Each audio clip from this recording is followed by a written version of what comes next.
Allahu Akbar, Allahu Akbar. Bagi manusia. Kalau dulu ada orang menganggap agama itu adalah candu masyarakat, kolot dan tidak ada faedah sama sekali.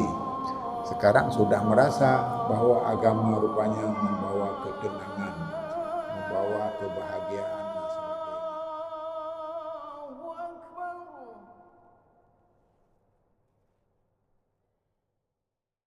Assalamualaikum warahmatullahi wabarakatuh.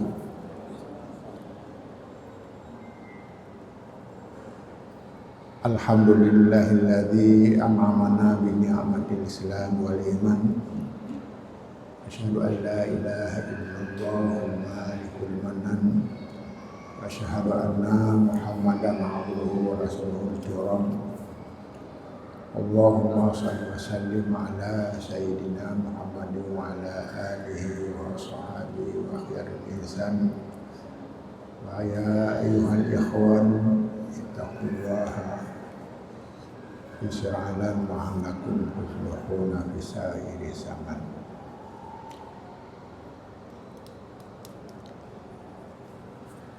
Jamaah yang dirahmati, diampuni Allah Subhanahu wa taala, pada malam hari ini kita lanjutkan pengajian kita sesuai dengan apa yang telah ditetapkan oleh pimpinan kita di sini.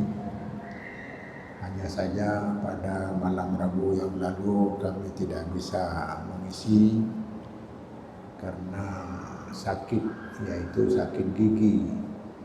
Meskipun kalau datang boleh, tetapi sedikit mengganggu karena memang giginya juga harus dicabut. Itu penjelasan dari dokter. Maka dengan demikian pada malam hari ini kita lanjutkan apa yang pernah disampaikan pada lanjutan pada malam Rabu yang lalu. Malam Rabu yang lalu kita sudah mempelajari tentang kemungkinan bahwa syariat Islam di Aceh ini akan berjalan dengan baik. Berjalan dengan baik karena didukung oleh beberapa faktor. Yang pertama adalah karena masyarakat Aceh sendiri sangat menyatu dalam syariat ini, seperti zat dengan sifat tidak bisa dipisahkan. Dan selanjutnya juga dilihat dari segi hukum, budaya masyarakat kita adalah sangat dekat dengan nilai-nilai syariat. Bahkan kalau ada orang mencaci syariat Islam, maka itu dianggap musuh pertama. Karena apa? Karena sudah sangat mendarah daging di tengah-tengah masyarakat.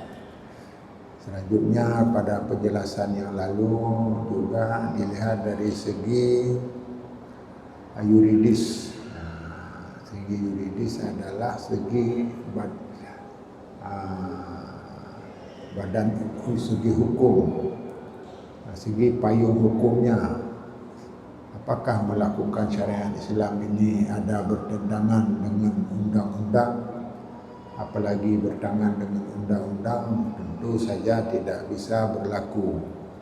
Bahkan orang yang melakukan syariat Islam yang menentang, bertentangan dengan undang-undang, itu akan bisa saja dihukum. Akan tetapi dengan lahirnya undang-undang, lahirnya payung hukum yang sangat kuat, kita sudah mempelajarinya, maka dengan demikian amanlah masyarakat Aceh dalam menjalankan syariat Islam ini. Kenapa? Karena sudah dilindungi oleh hukum.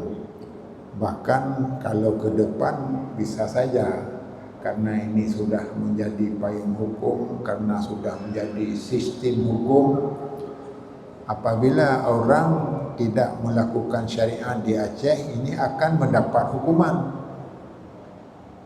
Tentu saja ini belum mendapat hukuman. Kenapa? Karena bertentangan dengan undang-undang, baik undang-undang yang lebih besar atau undang-undang dengan kanun-kanun yang telah dikeluarkan. Kami rasa selama ini banyak sekali payung hukum dalam rangka melindungi di dalam ini. Karenanya tidak masalah lagi, tidak ada tantangan lagi yang berhubungan dengan ini. Maka karenanya yang menjadi tantangan sekarang adalah tidak lain tapi dari diri kita sendiri. Apakah mau melakukan dengan baik atau tidak? Karena manusia walaupun sudah sangat senang, maka ada senangnya untuk dibicarakan saja, diyakini saja, tapi belum merasa sangat baik kalau dikerjakan. Bahkan banyak orang yang sangat fanatik kepada Islam, tetapi untuk mengamalkan ajaran Islam itu tunggu dulu, artinya tidak sepenuhnya dilakukan. Dan ini sudah menjadi tabiat dari min tabiatil bashar, yaitu tabiat manusia. Tabiat manusia fa alhamaha fujuraha wa taqwaha. Ada diri manusia yaitu menjadi orang baik, orang bertakwa, tapi ada juga orang yang suka menyimpang. Suka menyimpang ini satu fitrah daripada manusia. Karenanya kita sudah juga menyaksikan betapa syariat Islam yang datang dulu sedikit-sedikit. Bada'al Islamu ghariban sayaudu ghariban. Islam datang dibawa oleh Nabi dengan bersusah payah, dengan berbagai tantangan di lapangan. Maka dari satu orang ke orang lain, sehingga maka syariat Islam ini menjadi sangat bahagia, sangat kembang. Bada'al Islamu ghariban sayaudu ghariban kama bada'a fatuba lil ghuraba. Maka kita sekarang sudah menunggu masa-masa kebahagiaan. Tuba lil ghuraba. Bahagia sekali kepada orang yang selama ini ada anggapan semasa masa jahiliyah, yaitu orang melakukan syariat itu orang kolot, min asatiril awalin, orang-orang kolot, orang yang memang tidak sesuai dengan tuntutan kebahagiaan di dunia. Karena kita diikat dengan tradisi-tradisi yang tradisi itu adalah dianggap tidak cocok dengan zaman modern. Saya kemarin membaca kitab hubungan dengan Pak Yusuf Qardawi, ketua ulama dunia, Beliau telah menerangkan lebih panjang lebar tentang syariat Islam dan tantangan zaman. Jamaah yang berbahagia, dalam kesempatan ini tentu saja harus kita mengerti. Kadang-kadang kita dalam menyampaikan bahwa karena sangat yakin, bahkan pejabat sendiri kalau diterangkan mengenai syariat ini senang. Karena senang maka menjadi program. Kita mendengar Bapak Gubernur kita ini sudah menerapkan pelaksanaan syariat Islam secara kafah. Tentu saja tidak akan jalan walaupun sudah ada, semuanya sudah ada, tapi tidak akan jalan. Kenapa? Karena bertentangan dengan fitrah asli, watak daripada manusia itu sendiri. Apa wataknya? Yaitu ujuraha, suka berbuat pertentangan. Maka kini sudah kita juga menghayati bagaimana masa Nabi Adam, anaknya sendiri yang hanya 2 orang, 4 orang tapi tidak patuh, melanggar sehingga terjadi pembunuhan. Dan Itu kita kalau membayangkan 4 orang saudara bisa membunuh. Nah, ini adalah min tabi'il bashar. Karena didorong oleh nafsu manusia. Demikian pula pada masa Nabi Nuh, kita melihat anaknya sendiri tidak patuh. Ketika Nabi Nuh membuat kapal untuk menyelamatkan umatnya, termasuk anak-anaknya dan istrinya, ternyata anaknya tidak mau. Dia menyatakan, saya akan ke gunung, naik gunung, tidak mau naik kapal yang sudah disiapkan. Akhirnya tenggelam. Bagaimana dengan keadaan Nabi Ibrahim yang lebih hebat lagi? Nabi Ibrahim itu ketika mengajak ayahnya untuk apa? Menyembah patung. Apa bisa manfaat dari patung itu? Bahkan Nabi Ibrahim, patung-patung yang ada di dalam Ka'bah itu diruntuhkan. Maka kampaknya itu diletakkan pada patung yang besar. Maka masyhurlah waktu itu siapa yang memusnahkan ini semua patung-patung. Maka dijawab Ibrahim. Maka Nabi Ibrahim menjawab, bukan saya, siapa juga? Itu yang besar itu. Patung yang besar, apalagi kampak ada di tangannya, itulah dia yang meruntuhkan, yang menghancurkan patung. Maka orang bagaimana dia patung itu bisa meruntuhkan, bisa ini merusak, menghancurkan patung ini, kan dia tidak bisa bergerak. Kalau tidak bisa bergerak, kenapa juga disembah? Nah, terlepas itu tidak logika yang dilakukan, maka yang jelas orang itu tidak akan menerima apa yang diajak oleh Nabi Ibrahim. Bahkan Nabi Ibrahim akhirnya dibakar. Bahkan paling sedih kita, kenapa Nabi Ibrahim itu dibakar, sudah dipersiapkan segalanya. Ketika mau dibakar, maka apinya yang sangat besar sehingga orang tidak bisa dekat dengannya. Ketika dengan api itu, maka dibuatlah pelontar yang sehingga Nabi Ibrahim dilontarkannya ke dalam api, ke tengah-tengah api. Jadi Nabi Ibrahim sabar saja. Kenapa? Memang ini adalah sudah ketentuan dalam orang membawa dakwah, pasti ada tantangan. Apa yang menarik, ketika diangkat ternyata tidak bisa. Maka ada orang yang memberi pendapat. Kalau tidak bisa, suruhkan sama orang tuanya. Nah, kalau orang tuanya itu bisa. Akhirnya Nabi Ibrahim menghormati orang tuanya. Ini yang paling aneh, ya, menghormati orang tuanya. Nah, jadi untuk dilemparkan oleh orang tuanya, dan ternyata benar Nabi Ibrahim bisa masuk dalam api neraka. Ternyata beliau selamat. Ini cerita dalam Al-Quran banyak sekali. Maka dengan demikian apa? Bahwa fitrah manusia itu ada suka membangkang. Maka apa yang terjadi, bukan saja sekarang, masa dahulu Fir'aun itu bagaimana kuatnya, kekuasaannya dan sebagainya, yang sehingga dia menyatakan diri sebagai Tuhan. Maka yang penting jamaah yang berbahagia, baik yang mendengar, untuk melaksanakan syariat, patuh kepada agama itu adalah ada tantangannya. Ada tantangan, dan itulah makna hidup.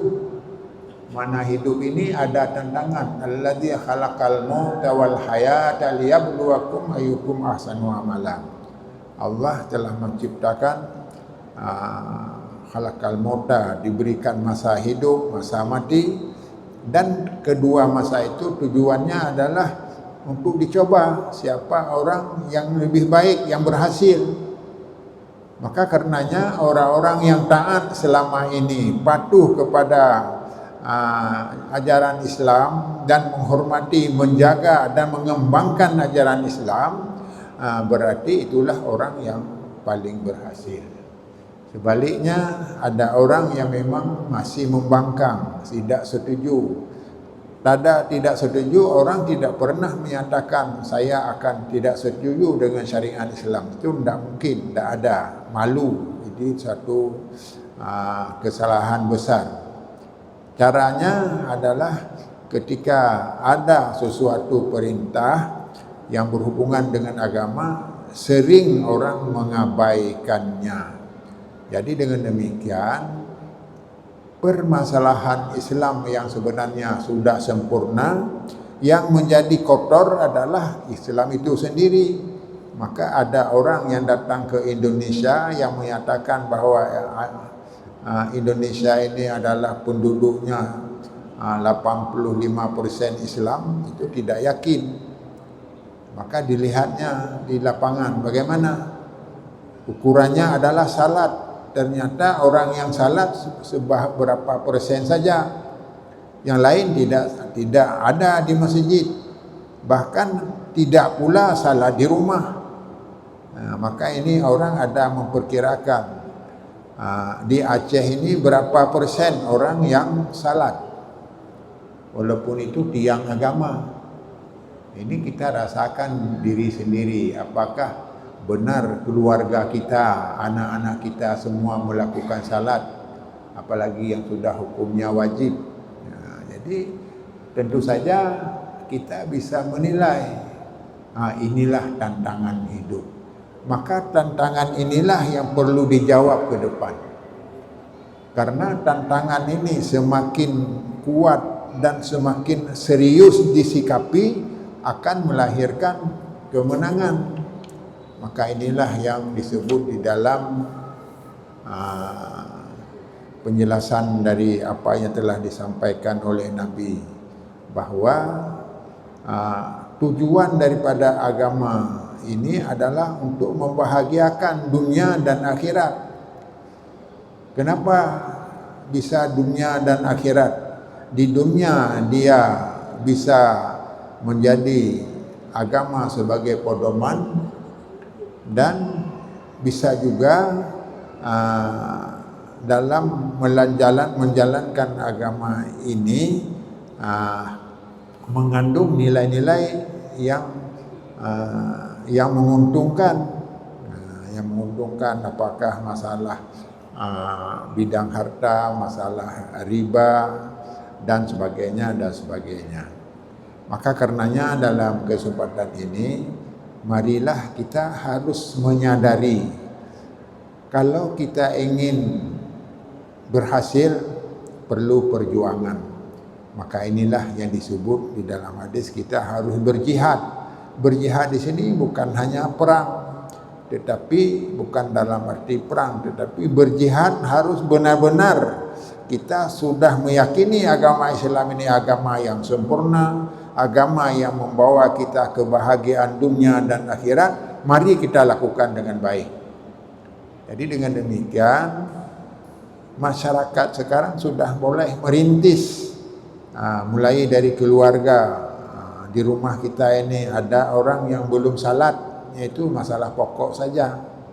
Kalau ada belum, mulai sekarang. Demikian pula seterusnya dalam masyarakat.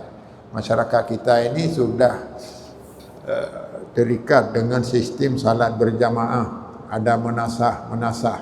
Maka mari kita hidupkan menasah. Dan dalam kegiatan menasah, walaupun tahap awal sederhana saja, walaupun zikir itu baik, tetapi karena orang itu belum menjiwai berzikir lama, kita tidak perlu mengajak untuk berlama-lama. Yang penting sudah melakukan kewajiban.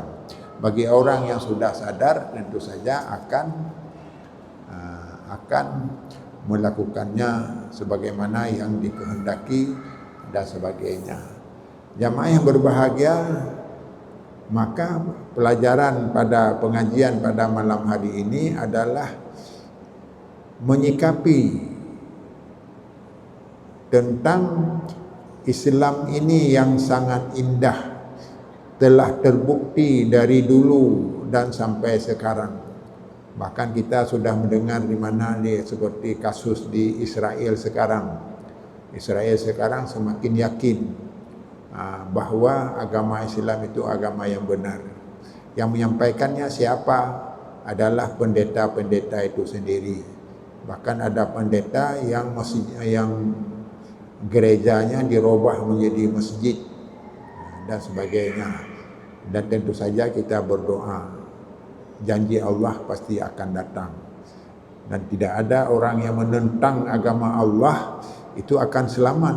Sudah ada dalam sejarah, semuanya hancur, bahkan akan merasa kerugian di dunia, apalagi nanti di hari akhirat.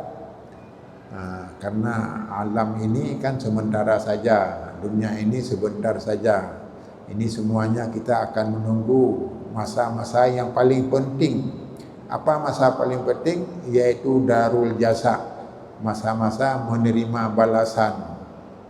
Masa-masa kita sudah berjuang selama hidup, madra'atul lil akhirah, telah memperbanyak tanaman-tanaman amal-amal, maka kita akan petik di hari akhirat. Yang menjadi pertanyaan sebenarnya, kalau orang menyadari bagaimana dahsyatnya balasan pada hari kiamat, maka tidak ada orang yang sebenarnya yang mengingkari, yang tidak mau melakukannya. Kenapa? Karena besar sekali sanksinya. Saya membaca dalam sebuah huraian hadis, apa azab yang paling ringan pada hari kiamat? Maka dijawab,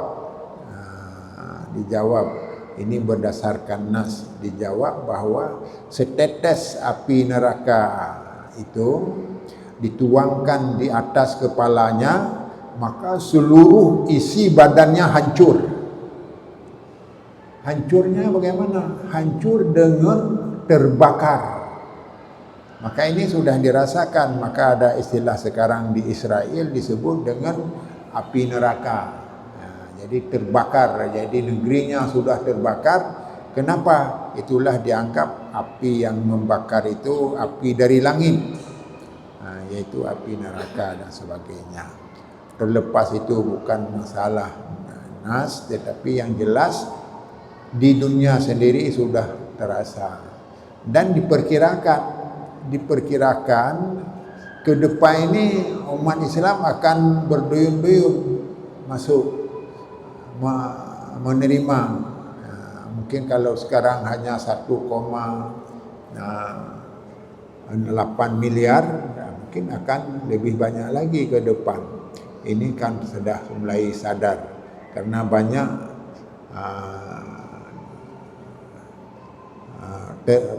seminar-seminar yang pada waktu ini untuk melihat bagaimana tentang agama bagi manusia.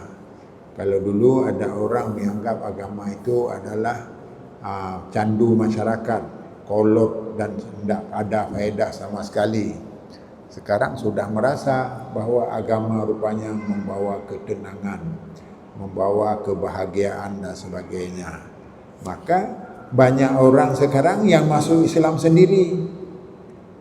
Tidak yang mau masuk Islam artinya dia mengucapkan syahadah sendiri, walaupun nanti datang lagi untuk mempertegas, memperjelas pada ulama-ulama dari orang Islam. Jadi karenanya dalam pengajian kita pada hari ini, marilah kita mempersiapkan diri. Artinya apa? Dalam setiap melakukan syariat itu pasti ada tantangan. Baik tantangan dari dalam, demikian pula tantangan dari luar. Tantangan dari dalam, kita sendiri sebenarnya yang tidak mau melakukannya. Sebagaimana contoh anak-anak Nabi sendiri seperti itu, apalagi kita. Maka ini harus dibuang mindset. Hal-hal yang sebenarnya menyimpang itu dihindari. Maka inilah yang disebut dengan dari dalam, dari manusia itu sendiri. Sehingga dengan demikian ke depan insya Allah orang akan merasa Islam itu sebagai sebuah kurnia yang menyelamatkan, yang membahagiakan, yang memberi ketenangan, bahkan sudah dipraktekkan pada masa-masa lalu. Masa lalu sudah terbukti sejarahnya bahwa Islam telah mampu mempengaruhi Eroppa sudah pernah maju dengan Islamnya, walaupun akhirnya datang upaya-upaya untuk menghancurkannya. Jamaah yang berbahagia, maka dalam kesempatan ini tentu saja kami mengajak saudara-saudara kita, saya sendiri dan sebagainya harus tahu diri. Maka karenanya langkah awal adalah kita harus menyadari, mencari kelemahan sendiri. Misalnya sekarang kita orang Muslim, tentu saja langkah awal, apakah Islam saya ini sudah bagus? Bagaimana hubungan dengan keluarga kita, dengan anak-anak, apakah sudah terurus sesuai dengan petunjuk agama? Kalau belum, mulai saja sekarang. Secara bertahap, tidak perlu dipaksakan, karena agama kita juga tidak ada sifatnya kekerasan. Walaupun ada orang yang menganggap agama Islam agama teroris, agama kekerasan. Itu hanya dalam rangka menjauhkan orang dari agama, yang sebenarnya tidak. Justru Islam itu adalah sangat lembut, sangat damai, dan sudah terbukti di dalam apa yang telah dibawakan oleh Rasulullah sallallahu alaihi wasallam. Maka dengan menyadari kelemahan kita, lebih-lebih ini peran para ulama.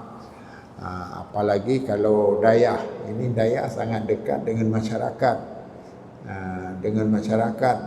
Ajaklah masyarakat secara bertahap untuk menjalankan syariat dengan baik. Bukan saja masalah ibadah, tetapi dalam semua aspek kehidupan. Maka Allah akan memberi kemakmuran. Allah akan meluruskan semua cita-cita. Orang yang telah berpegang baik dengan agama, orang itu akan mendapat semuanya. Dunia dapat, akhirat juga akan dapat. Maka disinilah disebut di dalam Al-Quran, walau anna ahlal qura amanu wattaqau lafatahna alaihim barakatin minas samai wal ard walakin kadzabu fa akhadnahum bima kanu yaksibun. Andai kata penduduk sebuah pulau, sebuah negeri beriman dan bertakwa, maka orang masyarakat itu, kampung itu, negeri itu akan mendapat berkah yang datang dari langit dan yang keluar dari bumi. Ini macam-macam berkahnya. Makna berkah ini apa maknanya? Karena orang menilai berkat itu seperti orang sakit yang tidak pernah sembuh, dianggap berkat penyakit bagian. Jadi bukan berkat itu. Makna berkat, Tuhan memberi nilai tambah kepada orang itu, seperti orang membayar zakat misalnya. Membayar zakat, maka hartanya tidak pernah nakasa malu sadaqatin illa zadathu. Orang yang membayar zakat tidak pernah berkurang. Kenapa tidak pernah berkurang? Karena keberkatannya itu. Jadi akhirnya orang yang seperti itu ditambah. Karena tidak pernah berkurang, justru bertambah. Dan ini dalam sejarah betapa banyak kaum muslimin di Mekah dulu harus lari. Ini sifatnya untuk diketahui juga. Kenapa orang harus lari dari Mekah ke Madinah, harus hijrah? karena tantangan. Maka orang mempertahankan Islam itu kadang-kadang harus hijrah, bukan kekerasan. Maka dengan demikian tidak benarlah orang Islam suka berperang.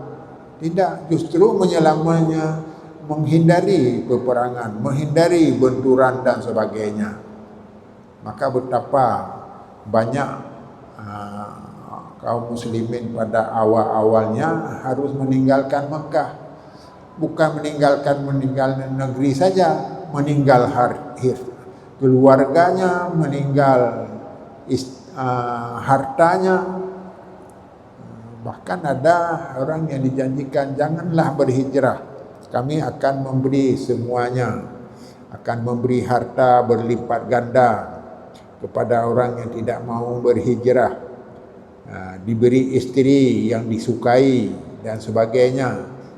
Tapi orang menjawab, tidak, saya adalah ikut Rasulullah sallallahu alaihi wasallam. Maka ternyata benar.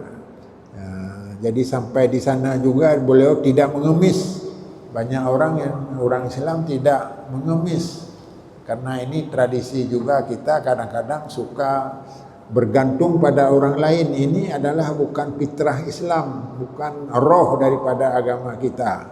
Kita sudah memahami bahwa Tuhan itu sangat kaya. Berdoa saja, bekerja saja, pasti Allah akan melimpahkan harta. Maka inilah beberapa contoh para sahabat yang tidak ada apa-apa, kemudian diberikan sesuatu waktu datang ke Madinah. Ternyata juga tidak mau menerima. Kenapa tidak menerima? Saya berusaha, karena Tuhan Maha Kaya dan sebagainya. Ternyata lebih kaya dari di Makkah dulu. Jadi dengan demikian, kaum muslimin, bagi kita yang benar-benar teguh dengan agama, pasti akan selamat. Rezeki akan diberikan yang tidak diduga-duga.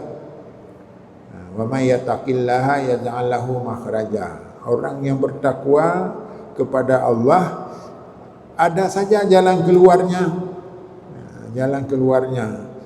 Wa yarzuquhu min haitsu la yahtasib. Diberi rezeki yang tidak diduga-duga. Maka ini ada beberapa perkembangan baru-baru ini yang menimpa saya sendiri, ya. Jadi maklumlah, kita dalam hidup ini pasti ada musibah. Ternyata musibah ini memberi arti yang lain.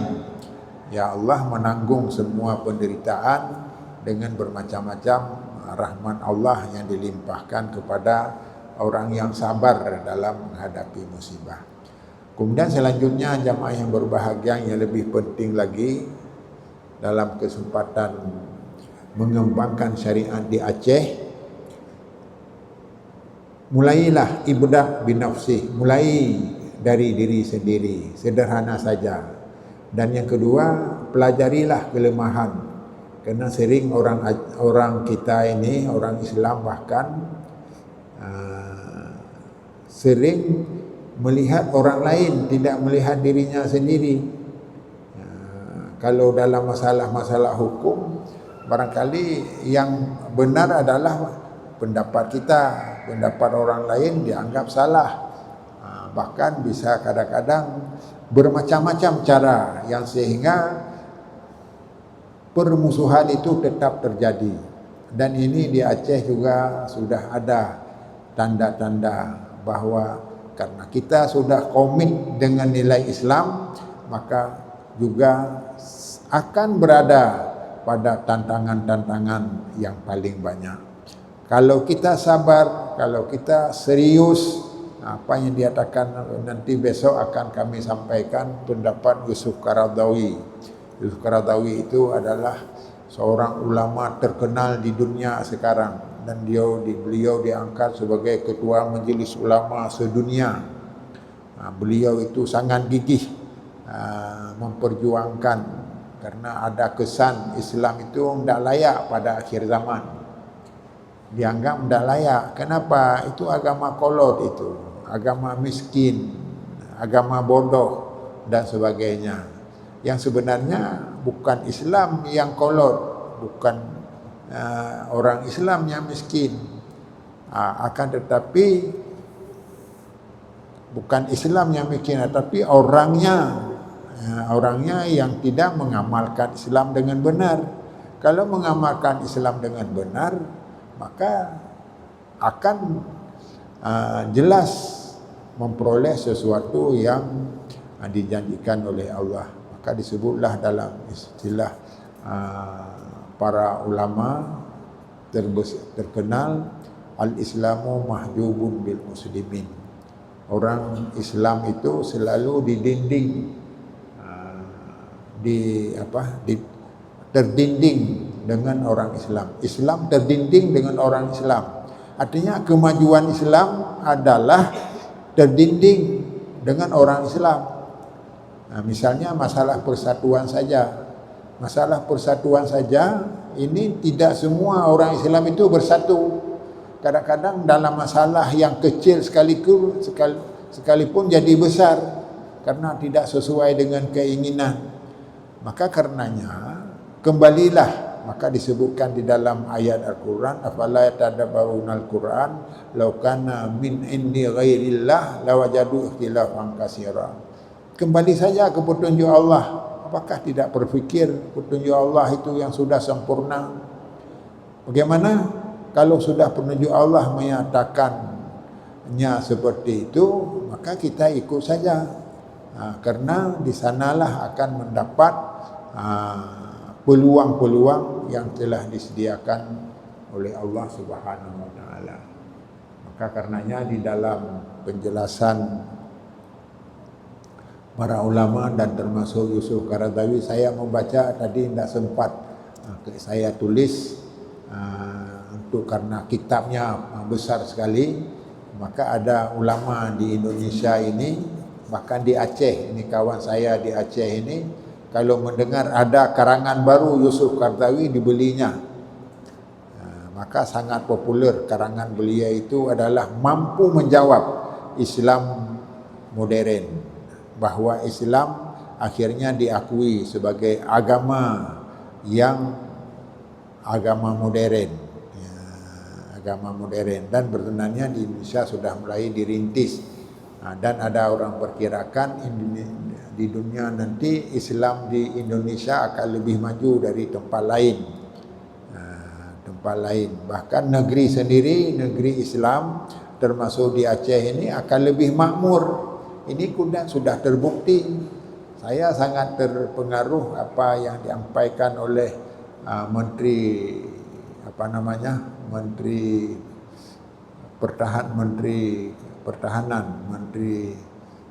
Pertahanan. Jadi apa katanya? Bahwa Aceh sudah menyumbang untuk Indonesia 75%. Saya kagum, kapan disumbang sampai 75%? Kan bukan dengan pesawat satu itu. Jadi hasil bumi dari Aceh melalui gas dan sebagainya yang dianggap oleh menteri itu adalah sumbangan dari orang Aceh. Dan juga kita sudah sangat bergembira juga ketika sekarang ditemukan sumber-sumber baru di Aceh. Mudah-mudahan akan benar-benar membantu Aceh lebih makmur ke depan. Saya rasa sampai di sini ini sebenarnya mau sebentar saja, tapi karena ini sangat serius dalam hal ini untuk mengajak untuk sepakat. Sepakat apa? Mari kita mulai membangun Islam secara kafah, membangun Islam secara damai, membangun Islam secara ilmiah. Mana ilmiah ini adalah berdasarkan ilmu. Karena banyak juga orang membangun Islam seperti di Aceh ini membangun Islam bukan membangun sesuai dengan kehendak Islam, membangun sesuai dengan adat. Adat kita apa? Itu yang dikembangkan. Maka Islam adalah hukum adat. Maka ada masa lalu itu hukum adat. Kalau bertentangan dengan adat berarti dianggap bertentangan dengan Islam. Jadi mudah-mudahan Allah akan memberi hidayah kepada kita semua. Dan mudah-mudahan kita diberi petunjuk serta kita juga diberi kesempatan, karena kesempatan itu tidak bertahan lama. Al-fursatu siratul bausi wa bati'atul maut. Kesempatan cepat lenyap dan tidak akan kembali lagi. Wabillahi taufiq wal hidayah. Wassalamualaikum warahmatullahi wabarakatuh. Bismillahirrahmanirrahim. ولو ترى إذ المجرمون ناكسوا رؤوسهم عند ربهم ربنا أبصرنا وسمعنا فارجعنا نعمل صالحا إنا موقنون. وقال النبي صلى الله تعالى عليه وآله وصحبه وبارك وسلم وشرف وكرم ومجد وعظم: طوبى للمخلصين أولئك مصابيح الدجى تتجلى عنهم كل فتنة ظلماء. ويقول: المؤمنون هينون لينون كالجمل الآنف إن قيل انقاد وإن أنيخ على صخرة استناخ، أو كما قال النبي صلى الله تعالى عليه وآله وصحبه.